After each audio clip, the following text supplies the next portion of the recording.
Biz aldığımız saat dersimizde bütün sen tiplik bilan tanışıp çıkan bu saatte yani float. Kesilen tiplik bilan tanışıp çıkmız. Hem de float, kesilen tiplik. Ama miyaga yanıdan bir PHP ölçütün bir koy, kuruş usulü yani şu turnu tanlap durup. Masum 10 kunuz kısmını bisep çıkan tizimlikten yanıdan kuruş yani new, yanı degenden PHP file, PHP hüccet degen tanlaymiz. Tanlap lakin bunun isim koymiz. İsimge men float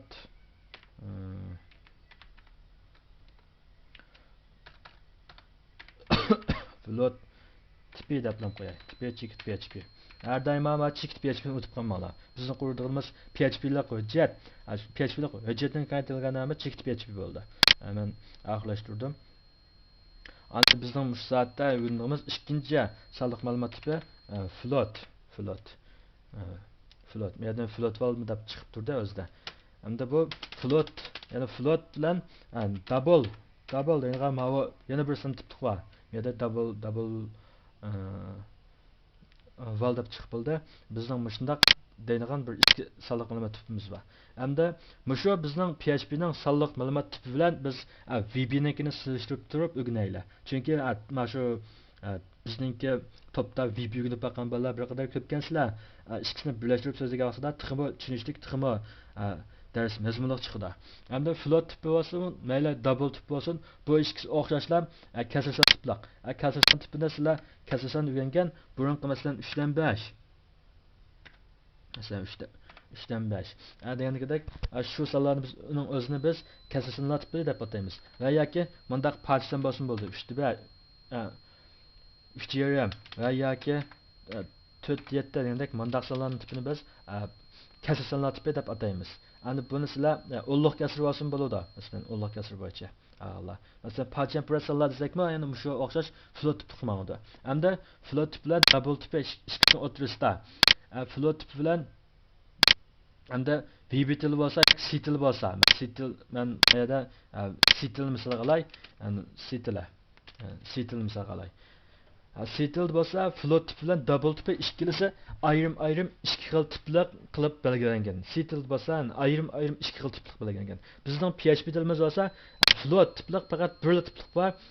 Shu boya biz aytib o'tgandek kasrsan tiplik, ya'ni ulluq kasr bo'lsin, kasrsan tiplik bo'lsin, shu parcha pressini masalan 98.198 deydigan shundaq parcha pressini biz floatda float tiplik deb hal qilamiz PHP tili bo'lsa. Ham C til bo'lsa float tiplik ayrim, double tiplik ayrim qilib ko'rsatilgan. Yani C tilda float tip ayrim, double tip ayrim qilib ko'rsatilgan. Ayrim qilib belgilangan. Yani ayrim qilib belgilangan. Bu ikkisini tip o'xshamaydi. Bu ikkisining qanday farqlanadigan yeri borsa, float tipining bo'lsa, ulluq kasrning keyingi chikdan keyingi 6 xonaga alalaydi. Saqlay oladi ichki saqlovchilar. Anda double'ning bo'lsa float qilgan yuqori odatda 15 xonagacha atrofda 11 xona yoki 15 xona atrofgacha saqlaydi. Double'ning oldingi qiymat doirasi floatning oldingi qiymat doirasidan yuqori demakchilik, ya'ni yuqori demakchilik. Ammo buning ichki saqlovchida egiladigan o'rnimi albatta jiq bo'ladi. Masalan, men hozir shu sitilni so'zlab qoldim. Sitil so'zlagandan keyin boshqa so'z o'tay. Sitilda integer yoki int tipli deb ataydi. Bu bo'lsa odatda 2 dan burun 2 yana 16 xonalarda. Hozir bo'lsa hozirgi mushu zamonda 2015-yildagi mushu vaqtda 32 xonalida. Float bo'lsa bumi hozirgi mushu yerda shu sonning cho'nkisida qolib turib, 32 xondan 64 xonagacha olib qilish ehtimollik bor. Yoki odatda 64 xon oladi desak bo'ladi. Double bo'lsa, ya'ni 64 xona.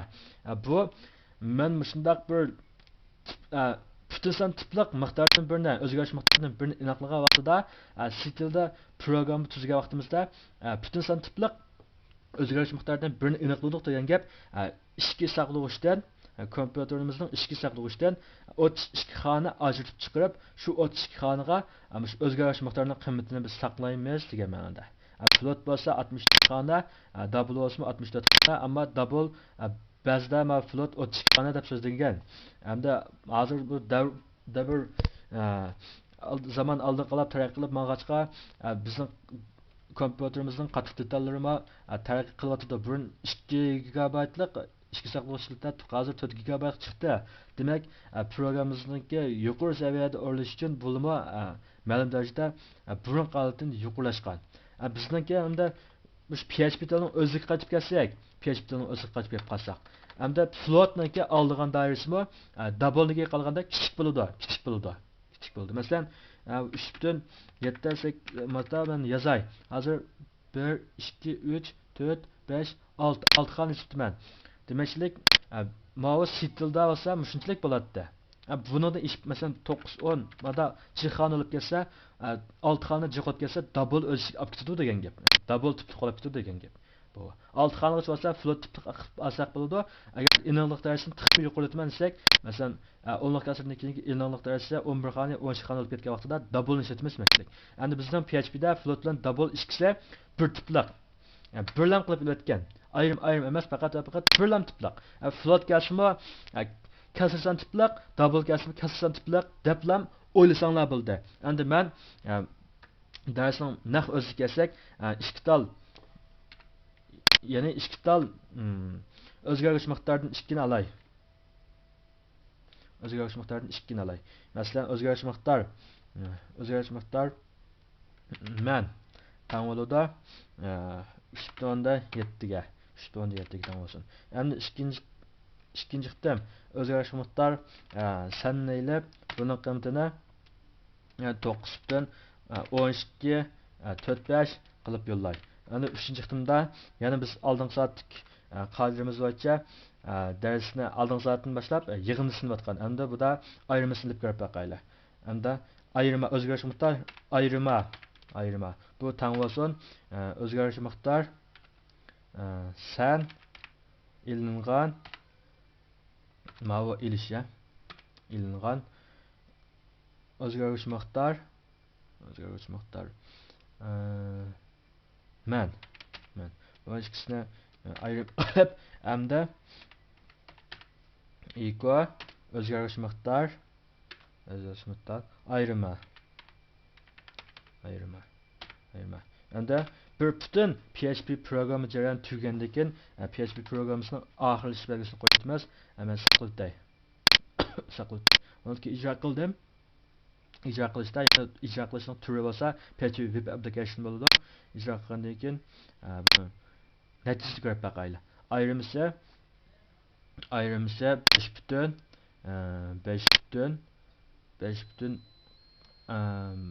10 mingda 4245 bo'ldi ekan. 10 mingdan 4245 bo'ldi ekan. Hamda o'shani biz olib boqsaqmi, 9dan 3dan 17 olgandan keyin taxminan shunday chiqadi. Ayrimisi taxminan shunday chiqadi. Endi men buningga oldiga ozroq bir ishlatay equal qo'shib qo'ygandan keyin jumlaning oxirlash belgisi buning ichiga men bilan o'zgarish miqdor men bilan yo'q. Sen bilan o'zgarish miqdor menning ayrimisi bo'lsa. Endi buni men bir saqlab yana ijro qilay. Ijro qilgandan keyin natija sen o'zgarish miqdor ya'ni sen bilan menning ayrimisi bo'lsa 5.10 mingda 4245. Bu natija to'g'ri.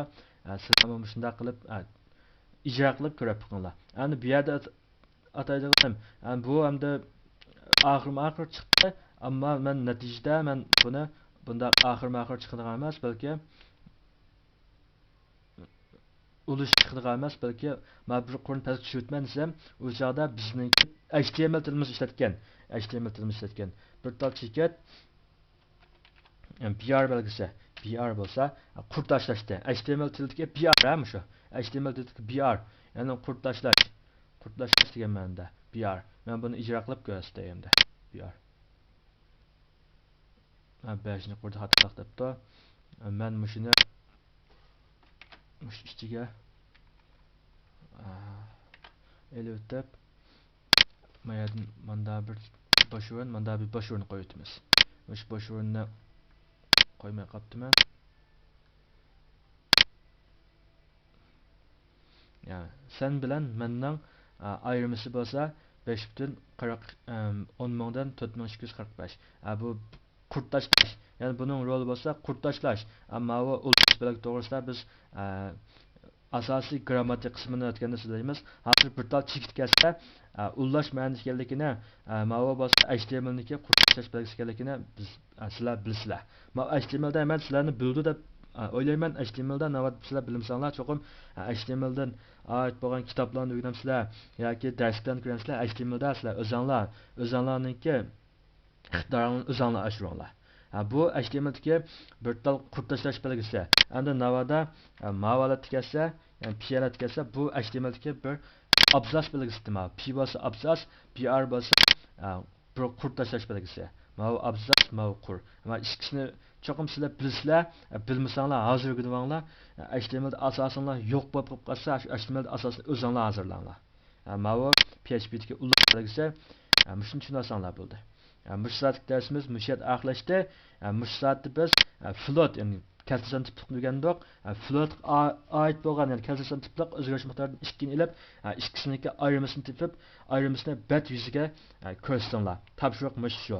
Mush saatlik dersdan. Bu saatlik dersimiz bizniki ikkinchi tipimiz float tip. Bu float tip bilan tanishib o'tdik. Float tipiga bo'lgan misallarni ishladik. Float tip bilan tanishimiz mush yerda oxirlashdi. Xayr xo'sh. Bu saatda biz boolean, mayada yozilishmi boolean, sizlar o'qisanglar bu boolean deb o'qisanglar bo'ldi. Bool tiplaq yoki logik tiplaq deb ataldi. Mush saatda biz mushu uchinchi tip, yana logik tip bilan boolean tiplaq bilan tanishib o'taylik. Boolean tip bo'lsa, buni mushu boolean degan bir olim shu ijod qilgan, shuningki nomi bilan atalgan. Boolean tiplaq. Boolean tiplaq. Ba'zan kitoblarda bizning PHP'da biz buni boolean tiplaq yoki bool tiplaq yoki logik tiplaq deb ataymiz. Yani boshqa C tili yoki VB tillarda bu bool deb lakin bool tiplaq deb lakinde bundaq atagan. Bundaq chiqatdi. C tilda bool deb va VB'da shundaq bu bool deb atgan. Bizning PHP'da boolean yani logik tiplaq deb ataymiz. Endi logik tiplaqniki qiymatda faqat va faqat 2 xil bo'ldi. 2 xil bo'ldi. Bizning tilimizda aytganda Rust. Yani haqiqiy bo'lsa Rust yoki haqiqiy bo'lsa, buning qiymatini biz inglizcha true Rust degan mushu harf bilan ifodalaymiz. Bu buning birinchi oldigan qiymati. Birinchi olgan qiymati. Ya'ni birinchi xil booleanning faqat va faqat yani logik tipliqniki 2 xillam qiymati bor. Birinchi oldigan qiymati Rust, yani bizning tilimizda zag'ardan tilimiz bo'yicha Rust. Agar Rust bo'lsa, biz uni inglizcha yani true degan mushu belgi yoki xat bilan ifodalaymiz desanlar bo'ladi. Xat bilan ifodalaymiz. Ikkinchi xil oldigan qiymati bizning tilimiz yani zag'ardan tilimiz aytganda yolg'on. Yoki amalga oshmagan bo'lsa, biz uni inglizcha false mana ma'vo. True degani inglizcha Rust degan ma'noda, false degani inglizcha yolg'on degan ma'noda.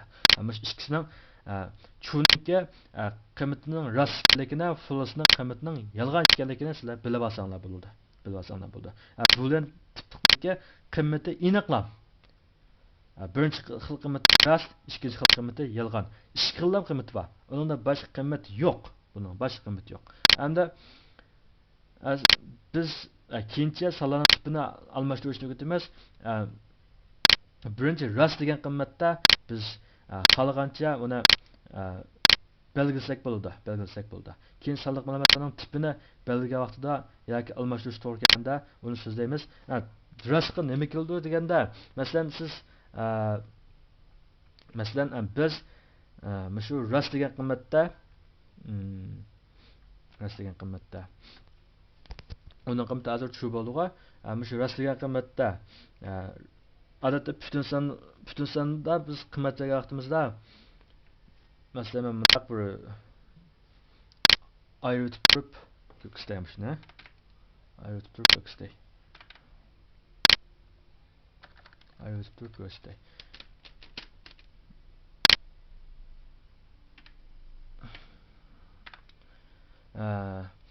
Men o'zgaruvchi miqdor g ning qiymati rost bo'lsin. Rost bo'lsin. Rost bo'lsin. Hamda birinchi xitimda shu qiymat berish orqali o'zgarish miqdorininki soliq ma'lumotlar tipininki pul tipi ekanligini men aniqlab qilib bo'ldim. O'zgarish miqdorining qiymati doimo o'zgarib tursa bo'lganligi uchun men o'zgarish miqdor b-ninki qiymatiga men bunda 1 deb qiymatni birini beray. 1 deb qiymatni beray. Hamda men ego qilib o'zgarish miqdor b. O'zgarish miqdor b. Buni chiqarib baqay. Sizlar qanday ishlar yuz berdi, shunga diqqat qilinglar. Qanday ishlar yuz berdi, shunga diqqat qilinglar. Buni saqladim, saqlagandan keyin ijro qilay. Demak 1 degan qiymat chiqdi-ku. 1 degan qiymat chiqdi. Endi bu 1 b degan birma. Shundaq emasmi? Men o'zgartib 10 degan qiymatni berib baqay. Hamda shu yerga kelgan qiymat yo'q, hamda endi bilasizlar. Yana bu da o'xshash 10 deb chiqibdi. 10 deb chiqibdi. Hamda bu yerda men shuni deb o'tadigan, bu ikkisini balkim ayrim o'zgarish miqdor deb olib qolgan chig'i bor. Hamda bu yerda deydiganim faqat o'zgarish shu logik tiplik miqdorning rost va yolg'ondan iborat ikki xillam qiymati bor. Endi buni ikki xillam qiymati bor. Men aytib turay. İki xillam qiymati bor. Buni saqlamabman deyman. Saqladim. Rost va yolg'ondan iborat ikki xillam qiymati bor. Bir chiqdi. Nima bir chiqdi? Logik tiplik rostning qiymati bet yuziga urilgan vaqtida, bet yuziga chiqqan vaqtida bir chiqdi. Bir chiqdi. Logik tiplik ya'ni rost bo'lgan vaqtida true bo'lsa, bet yuziga bisib chiqqanda,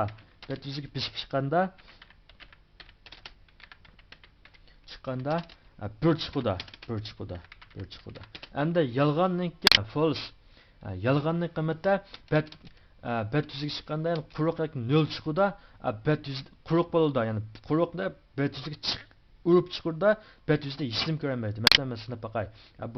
Buni qiymati biz chiqmay turaylar. O'zgarish miqdori asli belgilay bo'ldi. Asli false, ya'ni asli qiymati yolg'on bo'lsin. Yolg'on bo'lib biz o'sha yerdan o'zgarish miqdor aslini chiqaraylar. O'zgarish miqdor aslini chiqaraylar. Men buni bir saqlab o'tay. Saqlab o'tgandan keyin bu yana bir qaraylar.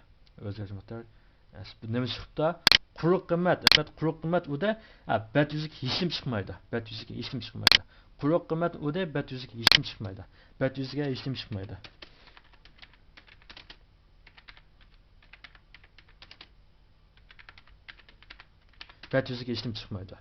Endi sizlar bunda qo'ysanlar bo'lmaydi. O'zgarish miqdor asli qiymati false degan shu bir xat tutsa, nimishqa false degan xatni bet yuziga urib chiqarib bermaydi deb o'ylasanlar bo'lmaydi. O'zgarish bu tiplik o'zgarish miqdorining ikkilam qiymati bor bo'lib, birisi rost, ya'ni true degan qiymat, yana birisi yolg'on false degan qiymat. Faqat ikki xilam qiymati bor. Endi true bo'lgan vaqtida bet yuziga shu qiymatni urib chiqarsak, bet yuziga 1 chiqdi.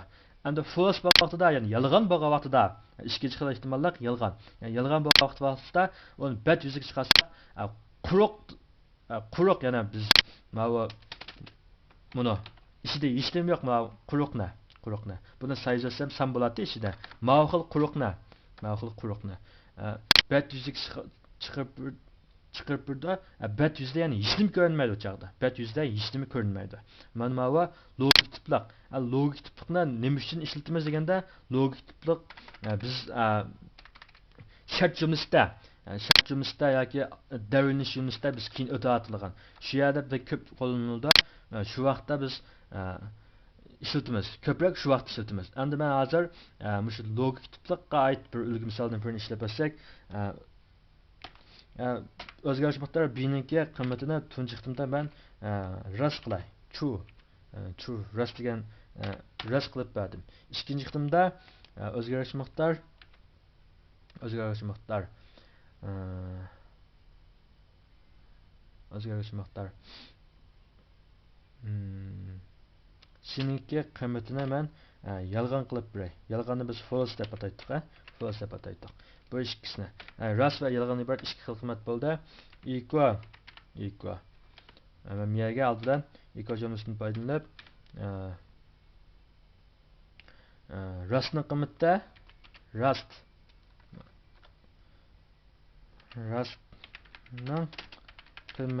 Rustning qiymati bet yüzde 1 deb ko'rinadi. 1 deb ko'rinadi. Hamda equal biyaga men mayli past tushirib break bek murakkab olib kelsa siz tushunmay qolmanglar. Equal bu Rust qasida Rust deganimiz o'zgaruvchi miqdor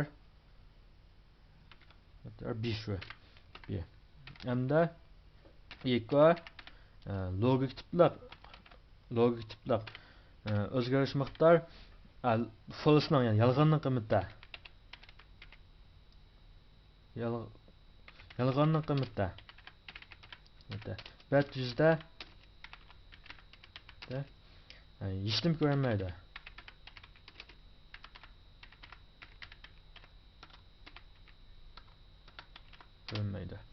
Equal logik tipiq o'zgarish miqdor C. Ben bunu hem de saqlab etgandan keyin ijro qilib o'tay.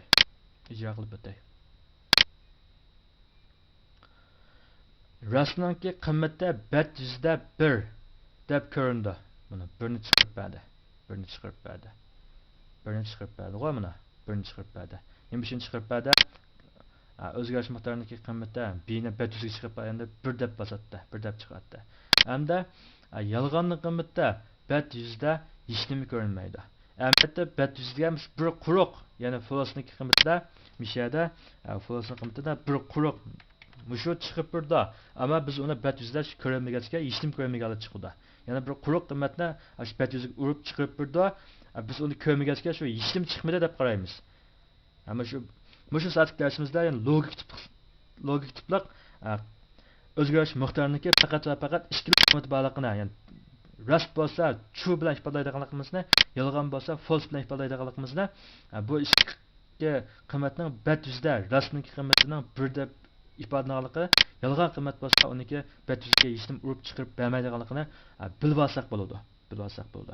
Biz sonliq ma'lumotlar tipida shunchalik bilan so'zlaymiz. Keyin mushu tip bilan tanishib tugagandan keyin har birisining o'z oldiga funksiyalari bor. Shu funksiyalarni tanishimiz u chog'da tixmish kirlab kiramiz. Hozircha shu sirtqi yuz bilan tanishib chiqamiz. Ondaqda boolean, ya'ni bool tiplaq yoki logikli tiplaq mushu Dalım şu 3-cü tip bilan tanışımız müşahede arkadaşlar. Kelar saatda biz har bir tizlik tiplikni so'zlaymiz. Xayr xo'sh. Bizning bu saatlik darsimiz PHP'ninki sonliq ma'lumotlar tipining 4-inchisi bo'lgan har bir tizliqi, ya'ni string. Har bir tizliqi. Hamda har bir tizliqi string degan bu xatni uchirtish, ya'ni zip degangan yoki sit degangan boshqalarning o'rganib baqqanlarga nisbatan bu string degan bu gap notunish emas. Chunki shu stringda boshqa programlash tillarida o'xshashlar yana string deb ham ataydi. Yana boshqa tildami shu string deb ham ataydi. Buning alohida o'zgarish jarayoni yo'q. Men yana bir PHP betni birini quray. Bo'ldi shu ism shu pat turi bo'lsin. Yani müşterak sözleydiğimiz 4-cü sonliq ma'lumot tipi string. Bu yerda harf belglar tizig'i deb atalgan. Harf belglar tizig'i. Bu demakchilik belgidan yoki harf belgilarning aralashmasini tuzilgan bir tip deb qarash bo'ladi. Endi bu tipda siz mayli sanizang, mayli ki maylikka siz harf yozing. Mayli harf yozing. Mayli nimalar yozsangiz, buni bir belga, bir birlikka kelgan, ya'ni bir gavdayn, birlikka kelgan bir ufqom deblam tushunda. String tipda. Yani string tipda bir belga, bir deblam bo'ladi. Herkes ayrı etmeydi, ayrı ufqum deb tushunmaydi. Mayli siz onunla bir san izlang. Va yoki hamda aralashma kelsin, hammasi o'xshashdan bir gavda deb qaraydi. Ya'ni ma oldidagi ma'ni boshqa, ma soni boshqa deb qaramaydi. Hammasi o'xshashdan bir butun gavda deb qaraydi. Sonliq ma'lumotlar tipi ning to'rtinchisi bo'lgan string yana harflar chiziqida birinchi xil bo'lsa, butun sondan tuzilishi. Butun son. Oldi bilan biz buniki belgilanishdan o'tib chiqaylik. Buni belgilagan vaqtida, ya'ni o'zgarish miqdoriga bir raqam qiymat berish orqali o'zgarish miqdorining tipini belgilash bo'ladi. Undaqda o'zgarish miqdor b deganimiz, hamda men o'zgarish miqdor b ning tipini harf bilan tipda qilib belgilamoqchi bo'lsam, har doimo cho'qim bu ya ikki qo'sh ustidagi qo'sh chekit bo'ladi. Chekit bo'ladi. Bu yerga jumla oxirlashgani keldi. Mishaga men mush ikkisi qo'sh chekitning ikkisini o'tirga bermoqchi bo'lgan qiymatni bersam bo'ldi. Masalan, men bu yerga mening ismim Osmonjon deb bunda qiymat berib qo'y. Bunda qiymat berib qo'y. Dal buni shunday uzun bo'lgan harf belgilarni faqat va faqat birlam o'zgarish miqdoriga berib, keyin biz shu o'zgarish miqdorini tatib ishlatish orqali shakilda shunday uzun bo'lgan harf belgilarni bevosita yozib ishlatish imkoniyatiga ega bo'la olamiz. Masalan, endi men bu yerga iko o'zgarish miqdor b ni chiqaray. Bu hatto azib qoldi. Mana ishiga izlatdi asli o'zgarish miqdor b. Buni ishiga izlatdi. Endi bu yerda nida xatolar chiqaverdi deganda, men ma'ni ilvatmasa bo'lmadi. Bu biz bo'ldi ilvatmay. O'sha oldiga biz o'rganib o'tgan to'q ma'vo izohat jumlasini. Shu izohat jumlasi bo'ldi. Endi men chiqishni tushunsa, PHP programmasidagi boshlanish va oxirish yo'q. Shu ham chiqib qo'ygan, oxirlashtirayotgandan keyin anondan keyin bu tugaydi. Bu yerda equal'da bo'ldi. Mana shu.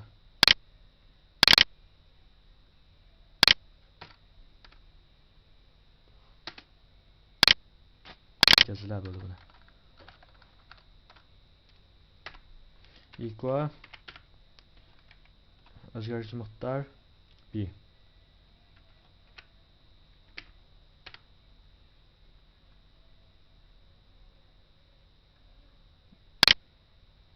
O'tgandan keyin ijro qilib ko'rsak, web application alatda. Bu yerga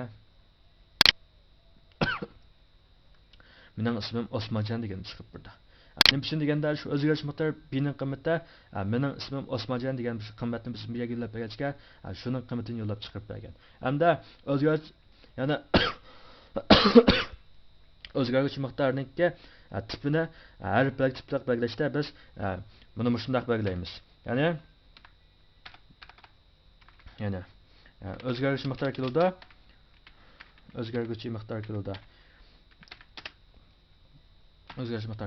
Bu yerga biz har doim belgilaganda birinchi xil belgilash usulida, birinchi xil ana harflarga tiplaq o'zgarish miqdorini belgilash usulida o'zgarish miqdorining ismi, anondan keyin bu yerga qimmat. Ama boya deb o'tgandek qimmat sondan tuzilsin bo'ldi. Ammo sondan tuzilgan bilan bu joyda bu butun son tiplaq bo'lmasdan balki harf bilan tiziqqa tipliq bo'lib ketadi. Biz shuni tushuna olsak bo'ldi. Bu biz dalmi shu hozir sizlar ko'rdinglar. Shu ikki qo'sh chekitning mana bir chekit, chekitning ichiga yozilgan qimmatning o'zi harf bilan tipliq qiladi. Har doim harf bilan tipliq qiladi. Shu qo'sh chekitning ichiga yozilgani. Men bu yerga qancha 1 2 3 4 5 6 degan sonni bersam bu o'zgaruvchi degan mushu tipliq miqdorniki, ya'ni shu o'zgarguvchi tipliq, shu miqdorning tipi, ya'ni saniq ma'lum tipi harf belgi tipliq, ya'ni string tipliq bo'ladi. String tipliq bo'ladi. Hargiz bu yerda 1 2 3 4 5 6 bor ekan, bu endi butun son tipliq qilib deb o'ylamanglar. Shu birinchi xil belgilash, ya'ni birinchi xil harf belgi tipliq o'zgarish miqdorini belgilashning usuli qiymatiga qo'sh chekit bilan orasiga qimmat bir orqali birinchi xil usulda belgilash bo'ldi. Ikkinchi xil usulda harf belgi tipliq o'zgarguvchi miqdorni belgilashning usuli bo'lsa,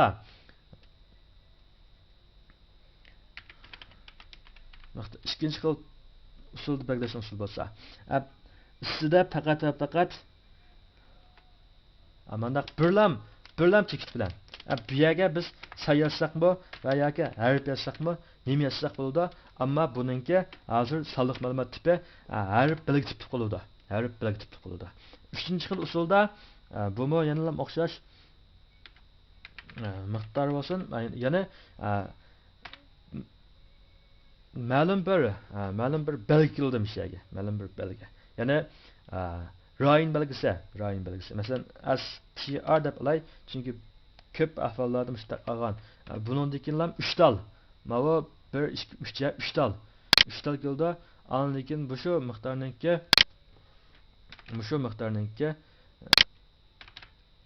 qimmatda. Ya'ni str bo'lsa bir belgi, ya'ni chegara ayirish belgisi. Ya'ni har belgilar chiziq bir qadar ko'p bo'lgan ahvol ostida qo'llanilgan usul uchinchisi bo'lsa. Endi masalan, mening ismim Ahmadjon. Tunugim bozorga borgan. Degandek shundaq uchaydik bir patma nimalarni bergan vaqtida biz dal shu str jumlasi qo'llanamiz. Bu yerga o'chaqda yana shu belgi bilan str shu chegara ayirish belgisidan keldi bir şey. Shundaq 3-chi xil usulda qimmat belgi bo'ldi. Ya'ni 3 xil usulda qimmat belgi bo'ldi. Bundan shu ikkinchi xil usuldagi bo'lsa, birinchi xil usuldagi bo'lsa, bir qadar ko'p qo'llanildi. Har doimo bir qadar ko'p qo'llanilgan usulni bilsam, birinchi xil usul shu. Birinchi xil usulda qimmat berish usuli ko'p qo'llandi. Ikkinchi xil usulda qimmat berish usuli odat qo'llandi, ammo birinchi xil usul bilan ikkinchi xil usulningki farq bor. Yani birinchi xil usul bilan ikkinchi xil usulning farqi bor. Yani uchinchi xil usul bo'lsa, bu odat qo'llandi, ya'ni bir qadar harflar qimmatniki yozilish, ya'ni uzunligi bir qadar uzun bo'lgan vaqtida ishlatamiz.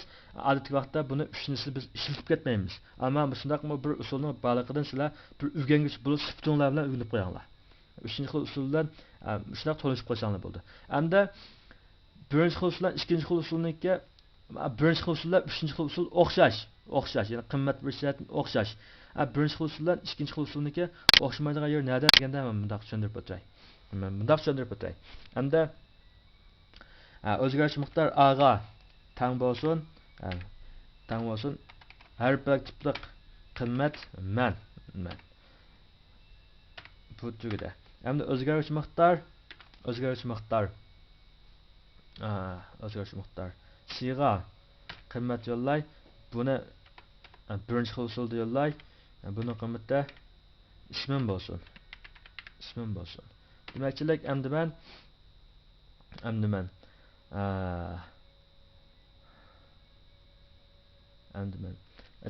jumlani chiqarib berishganda qimmat berishganda faqat ikki xil hozir har bir tipliq o'zgarish miqdorini ikki xil oldim.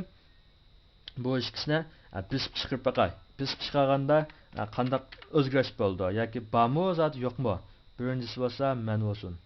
Birinchisi o'zgarish miqdoriga a. O'zgarish bormi yo'qmi? Bu yerni biz payqataylik.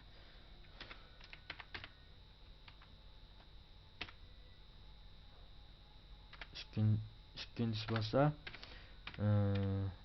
C, o'zgarish miqdori C. Endi biz chiqqan vaqtida gapni tushunib turinglar. Biz chiqqan vaqtida mening ismim Osmonjon, men ismim. Aytkim mening ismim Osmonjon, bu chiqdi, buniga men izohat jumlasi aylantiruvda bu chiqmasin. Bu chiqmasin. Buni bir saqlab o'tib, yana qaytadan bir ijro qilay. Endi chiqishi qalanglar. Chiqqanda men ismim. Demak, bu yerda o'zgarish yo'q. Ikkalisi biz chiqibdi. Endi biz qimmatdagi vaqtida mana shunday qimmat bo'ldi. Endi men 3-chi bir o'zgarish miqdorini olay. 3-chi bir o'zgarish miqdorini olay. 3-chi bir o'zgarish miqdoriga men yo'q bu mening deblam olay. Mana tang bo'ldi. Buni o'zgarish miqdorining qimmatiga men a o'zgarish miqdor a bilan o'zgargich miqdor a o'zgargich miqdor b day. O'zgargich miqdor b day. Endi mening maqsadim hozir b bo'ldi. O'zgargich miqdor c. Mening maqsadim shu mening deganga o'zgargich miqdor men bilan o'zgargich miqdor a bilan c-niki ulanmasa. Mushuni chiqarish. Men buni bir saqlab o'tay. Saqlayotgandan keyin ijro qilay. Ijro qilsam, men ismim. Bu yerda chiqarishimizda biz ma'noga o'zgargich miqdor mening deganni chiqaraylik. Mening. Men ma'ni izohat jumlasiga aylantirdi. Izohat jumlasi ijro qilinmaydi. Shunga izohat jumlasiga aylantirdim, ijro bo'lmaydi. Endi men qilay. Endi o'zim hozir men ismim deb hozir ko'rinishda o'zgarish miqdori mening biz chiqarganda men ismim deb chiqibdi. Ya'ni o'zgarish miqdorining meningning qimmati hozir men ismim bo'libdi. Demakchilik men ismim. Demakchilik o'zgarish miqdorini a bilan b ning qimmatini mishayda qo'yib bir demakchilik. Yana mishayda o'zgarish miqdori a ning o'rnida men bor. O'zgarish miqdori c ning o'rnida ismim bor. Bu qo'sh chekitlik mandaq qo'sh chekitlik qimmat berish jumlasining ishi kirgan vaqtida shunday rol o'ynaydi. Endi men qo'sh chekitlik olmadim hozir. Emas deblam bir o'zgarish miqdorini turg'izay. Emas. Qo'sh chekit olmay biz ustinki chekit orqali o'zgarish miqdor a o'zgarguvchi miqdor c. Bu ikkisini ulg'ab boqaylik. Bu ikkisini ulg'aganda qanday va'da so'z burada?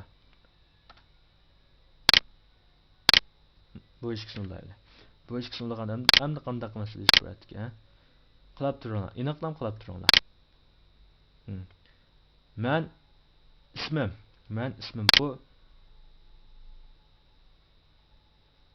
bu yerda ma'noga biz endi o'zgarguvchi miqdor emas. Dal mushuni chiqib beraylik. Hozir o'zgarguvchi miqdor emas chiqdi. O'zgarguvchi miqdor emasning qimmatining nima ekanligini biz zada endi qilib boqaylik. O'zgarguvchi miqdor a o'zgarguvchi miqdor c deb chiqibdi-ku. Demakchilik endi keldik birinchi xil ahvolda, ya'ni birinchi xil ma'u qo'sh ustinki qo'sh chekit orqali qimmat bergan vaqtida qimmatni aylantira oladi. Ya'ni demakchilik hozir buni aylantiribdi-ku, a ning o'rniga menni qo'yib beribdi. C ning o'rniga ismimni qo'yib berib boya chiqargan. Ya'ni qimmatni aylantira oladi. Ikkinchi xil ma'u ustinki yalang tirnoq orqali qimmat bergan vaqtimizda qimmatni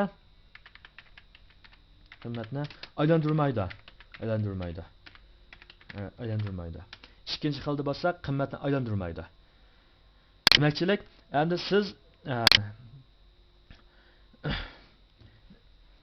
biz bir string tipliq yana harflar tipliq o'zgarish miqdorini aniqlagan vaqtimizda 3 xil holatda qimmat berish orqali o'zgarish miqdorining tipining string yana harflar tipi qilib belgilagan bo'ladi. Birinchi xil usul bo'lsa ustinki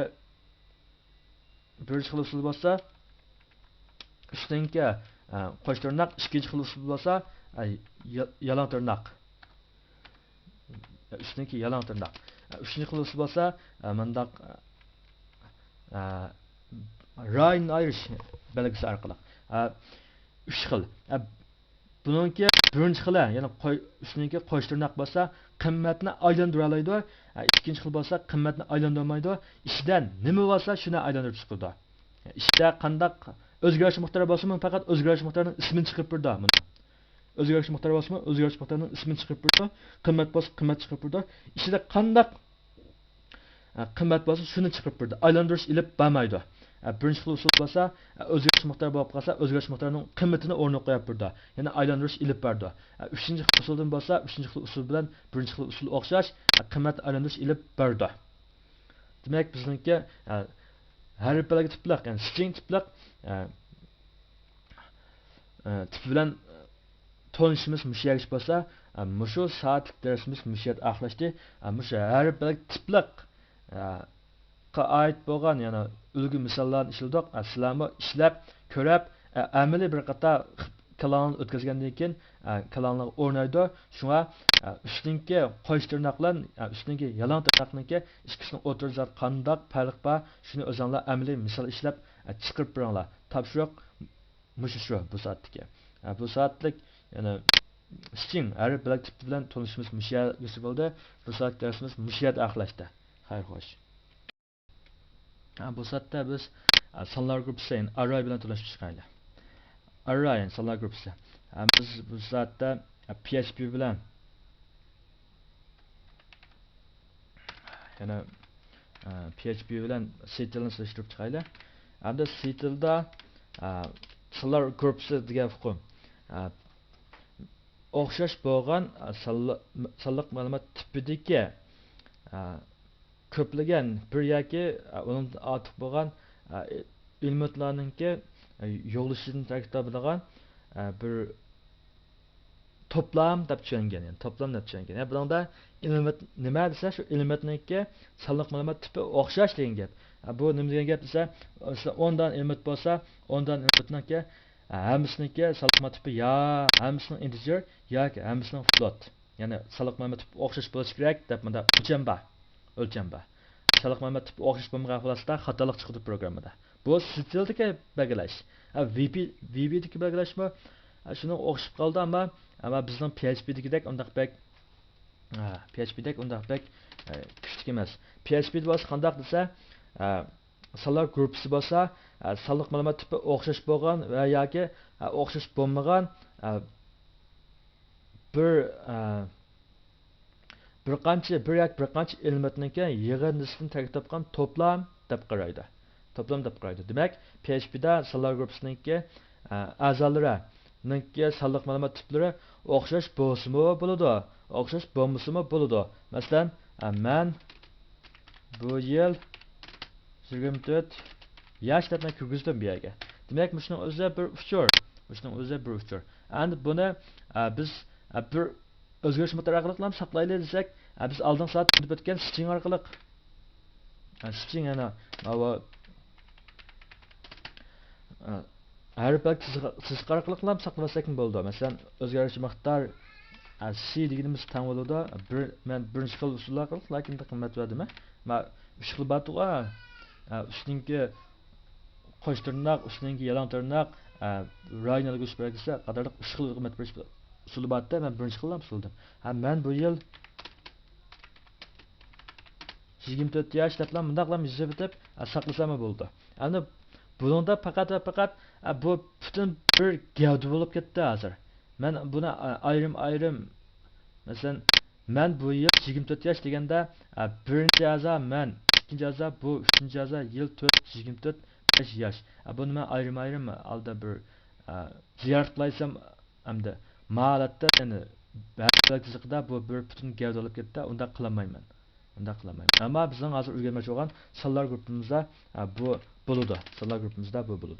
Sonlar gruppasi to'g'riliq biz ma'satda biz faqat sonlar gruppasini, ya'ni sonlar gruppasi o'zgarish miqdorlarining tipini sonlar gruppasi qilib belgilash to'g'riliq so'zlaymiz. Sonlar gruppasi bir qadar muhim bo'lg'achqa sonlar gruppasi bilan mana bu har bir belgilash chiziqi, ya'ni array Biz misal tugamoqchi bo'lgan array, yani sonlar gruppasi bilan. Stringni ichini ayrim yani bir bab dars qilib turib ayrim so'zlaymiz. Hozircha oddiy qilib tushunib tursanglar bo'ldi. Yani array sonlar gruppasi deb aytilish faqat sondan tuzilamiz deganda unda qilmaydi. Yani sonlar gruppasi ekan bu faqat sondan tuzilamiz deganda unda qilmaydi. Son bo'lsin bo'ldi, harf belgi bo'lsin bo'ldi. Bu toplam. Yani tipi o'xshash bo'lsinmi yoki o'xshash bo'lmasin, bular orada. Masalan, hamda o'zgarish miqdorining array tiplik o'zgarish miqdorini belgilashning usuli bo'lsa, o'zgarish miqdori C teng bo'ladi. Array. Buningda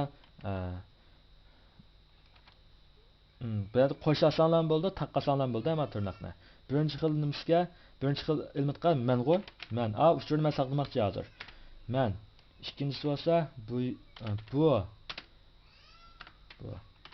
Üçüncü element olsa yıl.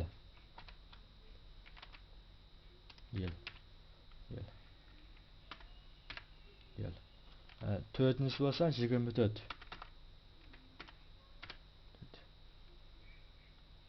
Beşincisi olsa yaş. Demekçilik men şu bir qator şuna ayrım qilib saqladim.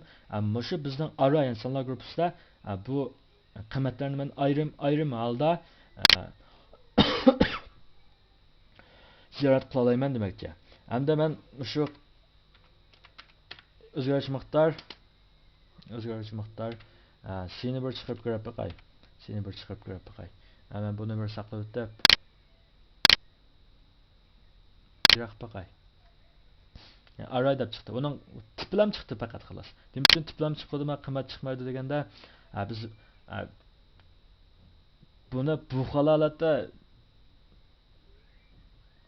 ziyorat qilmaymiz. Ya'ni biz ziyorat qilgan vaqtida birinchi qiymatni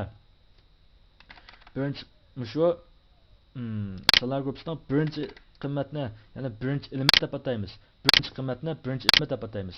Hozir yana biz shu man deganda birinchi qiymati bor, birinchi element deb ataymiz. Birinchi elementni biz bundaq o'tirtirnaq 0 bilan, ya'ni 0 bilan boshlanadi. Birinchi elementni ya'ni birinchi qiymatni birinchi element deb ataymiz. Birinchi elementni 0 bilan ifodalaymiz. İkinci element olsa, ikinci qiymatni ikinci element deb ataymiz. Üçüncü qiymatni üçüncü element deb ataymiz. Elementlarni shunday ataladi. Masalan 10-15 element qiymat olsa, shu 10-chi element 15 element deb ataymiz. Ammo yozgan vaqtida bu 0 dan boshlanadi, ya'ni elementlar 0 dan boshlanadi. Ammo shu 0 deb kelsa, birinchi qiymat ekan yoki birinchi element ekan deb bilsak bo'ldi. Endi ikinci element olsa 1, yani siya 1, o'tirtirnaq 1. Bu bo'ladi. Bu yerdagi 1 bo'lsa, ikkinchi elementni ko'rsatadi. 0 bo'lsa birinchi element, 1 bo'lsa ikkinchi element. Demak 0 deganimizdanki qiymati nima chiqadi deganda man. 1 deganimizda qiymati nima chiqadi deganda bu. Ya'ni shundaq davomlashib ketadi. Bu bir yuz bo'lsin bularda oxirigacha shundaq davomlashib ketadi. Endi manda chiqqanda buni faqat sonlar ma'lumotlarning tipini, ya'ni array deb chiqarib berdi ayaga. Bu endi elementini ziyorat qilish yoki batuzlik chiqarishda nechinchi elementini chiqarmoqchi bo'lsak, shuncha elementni chiqaramiz. Masalan, men birinchi elementni chiqaray. Birinchi elementni ifodalashning usuli shu 0 da. Ya'ni 0 dan boshlanadi. Endi men buni saqlab ijro qilay. Ijro qilgandan keyin birinchi elementda man chiqdi. Birinchi elementda uning qiymati man chiqdi. Endi men mishiyatga 24 deganimiz birinchi element, ikkinchi element, uchinchi element, to'rtinchi element. To'rtinchi elementni qanday yozdik? Birinchi elementni 3 deb yozamiz. Nimishqa deganda bu yerda birinchi element, ikkinchi element deb birdan boshlandi. Ammo ya'ni qiymat, birinchi qiymat, ikkinchi qiymat, uchinchi qiymat deb birdan boshlandi. Ammo biz element sonini ifodalagan vaqtida 0 dan boshlab ifodalaymiz, birdan emas. Yani 0 dan boshlab ifodalaymiz, birdan emas. So'nglashqa bir skema ketadi. Bu yerdagi 1, 2, 3, 4. Yani 4-cü qimmat bo'lsa 3-cü element bo'ladi. Şoňa men 3-cü elementni ziyorat qilmoqchi bo'lsam, shundaq qilmasman, 3-cü element ziyorat qilaman. Endi buni saqlab ijro qilay. Necha chiqdi ekan? Mustal mushuga, 24 chiqsa to'g'ri bo'ldi. Ko'rib boqaylar. Necha chiqdi qara. 24 chiqdi. Endi men hamma elementlarni qator turib ijro qilman desam, shuni ko'chirib bilam. Control C. Şu kontrol men ko'chirib lakinda bularni men bir qator birinchi elementni ikkinchisini uchinchisini to'rtinchisini beshinchisini demak birinchi element ikkinchi element uchinchi element to'rtinchi element beshinchi element ama element sanaq tixman qolmabdiman chiqib qilib ketdimmi yo'qmi qalay yerda 1 2 3 4 5 demakchilik mana birisi ortiq endi buni saqlab ijro qilay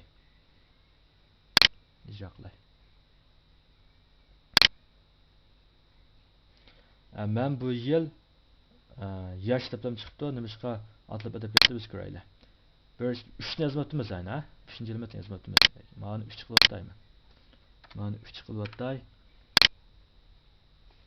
endi bu yerga endi bir kelsin buni men 4 qilyaptay 4 endi buni saqlab endi ijro qilay men bu yil 24 yosh mava chiqibdi bizning erishmoqchi bo'lganimiz mush yerda endi buni biz arab belgi bilan saqlasak bu bevositlam chiqadi bevosita chiqdi ammo men hozir masalan hozir 2015 ken 2016 keldi men 25 yoshga kirgan bo'lay endi masalan men 25 dan o'zgartiraman desam agarda bu array tipliq ya'ni sanlar gruppasi tipliq bo'lsa men faqat 24 ya'ni mayatki 1 2 3 4 4-chi elementning qiymatini 25 bilan o'zgartsam bo'ladi shunday qo'y 25 bilan o'zgartsam bo'ldi bu faqat birlam shu birlam qiymatni ya'ni birlam elementining qiymatini o'zgartirsam bilan bo'ldi xolos endi bu navoda bu string tipli bo'lsa qanday qilman hammasini boshdan oxir o'zgartmasam amal yo'q ya'ni men bu yil 25 yosh deb qayta yozma degan gap bu yerda element deydigan atalg'i yo'q buning hammasi bir butun gavda string bo'lib qolgan xolasda ya'ni buning stringda hammasi bir butun gavda unda aza deydigan gap yo'q aza deydigan uqum yo'q element deydigan uqum yo'q hammasi bir butun gavda chiqirmansak hammasi bir qator chiqiramiz ayrim chiqarishning usullari biz string aytgan so'zdaymiz shu kesib ilib chiqara soladi unda boshqa usul yo'q amal yo'q unda birdan ayirib bog'lab ayirib bunda aza qilib bog'lab bo'lmaydi ammo bizning arrayda sonlar guruhida uni element qilib saqlaydi ma'lum bir elementni biz ziyorat qildik desak buni shunday qilib ziyorat qila oladiganmiz hamda ma'lum bir elementning qiymatini o'zgartmoqchi edim desam shu 24 ni men 25 ga o'zgartmoqchi unda qolsa bu 1 2 3 4 4-chi qiymat 3-chi element to'g'ri keldi men shu 3-chi elementga mishat turib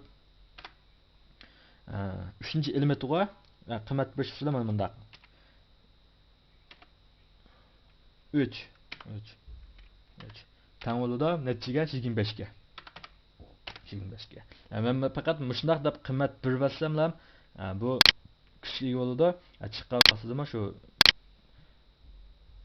shu men bu yil 25 yosh shu orqali chiqalaymiz hozir mushning orasidagi bu 24-25 ga oldi bir oylik kutib bo'lgan bu arrayning bir qulaylik yeri demak bizning endi yig'inchoqlab kelsak bizning array ya'ni sonlar gruppasi tipi o'xshash bo'lgan va yoki tipi o'xshash bo'lmagan bir yoki birdan ortiq bo'lgan elementdan yoki a'zodan tashkil topgan bir yig'inda deb tushunsak bo'ladi bu elementlarni ayrim ziyorat qilg'ili bo'ladi ayrim mashg'ulot qilg'ili bo'ladi ishlatish intayin qulaylik